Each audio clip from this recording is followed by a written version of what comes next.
Are you renting a house or you're buying a house? Okay, I feel like this needs a clarification. I bought because I could, but does that make that a good financial decision? I think not.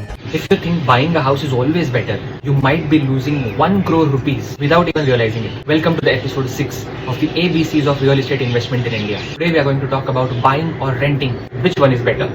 Rule 1, the 35-30 rule. Buy only if your EMI is less than 35% of your in-hand salary, and rent only if your rent is less than 30% of your in-hand salary. एक real example से बात करते हैं. Consider कि आप एक property लेने का सोच रहे हो जिसकी वैल्यू है 80 लाख रुपीज. उसका आप 20% डाउन पेमेंट दोगे यानी कि 16 लाख रुपीज, और बचा 64 लाख रुपीज का आप लोन लोगे. अब इस लोन की EMI for 20 year at 8.5% interest rate will be approximately 55,000 rupees a month. But वैसा ही सेम घर अगर आप रेंट पे लेना चाहोगे तो उसका रेंट आएगा 30 से 22,000 रुपए पर मंथ. कि इंडिया का residential rental yield is just 2 to 3%, which is very low.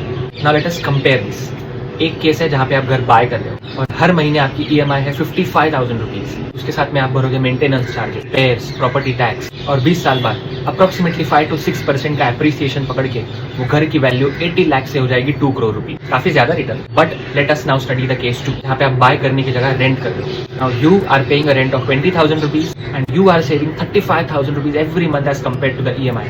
अब आप यही 35,000 रुपीज पर मंथ 20 साल के लिए इन्वेस्ट करते हो at an average annual rate of 12%. आपका कॉर्पस क्रिएट होगा 2.8 crore rupees, 80 lakh rupees more. Renting and investing is actually making you wealthier. But हाँ, कभी कभी बाय भी कर लेना चाहिए जब आपकी EMI आपकी सैलरी के 35% से लेस हो, जब आपको पता है कि आप एक ही सिटी में 10 साल से ज्यादा रहने वाले हो, जब आपके पास 12 महीने से ज्यादा का इमरजेंसी फंड सेव्ड है, आपके एरिया का प्रॉपर्टी अप्रिसिएशन 6 या 8% से ज्यादा है, और आपको लग रहा है कि आप ओवर स्ट्रेच नहीं कर रहे हो, तो you should definitely buy the property. If you want a detailed calculators on rent versus buy, comment house and I will send you the link for the PDF. And stay tuned for the next episode on best places to buy your first investment property in 2025. I'll see you in the next one.